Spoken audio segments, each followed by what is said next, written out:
Sveiki, su jumis sveikinasi 1000 elektriniečių ir mes lankėmės Elektrėnų miesto kiemuose. Pasižiūrėjom pėsčiųjų takus, kelius, mašinų stovėjimo aikšteles ir pasidarė liūdna, nes Elektrėnų politikai, vadovaujami liberalų, per 30 metų nesugebėjo padaryti beveik nieko. Ir 1000 elektriniečių įsipareigoja įvykdyti šios darbus labai greitai. Jūs prisiminkit, po 2 metų mes rinksimės, kas vadovaus mūsų miestui.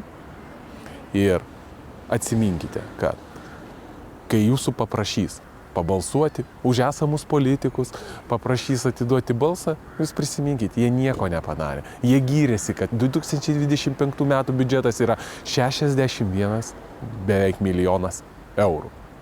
Už tokius pinigus galima sutvarkyti visą miestą taip, kad blizgėtų.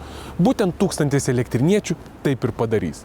Praplatins kelius kiemuose, suprojektuos ir įrengs automobilių stovėjimo aikšteles, sutvarkys pėsčiųjų takus ir mes šitą klausimą pamiršime ilgam. Kas, jeigu ne mes?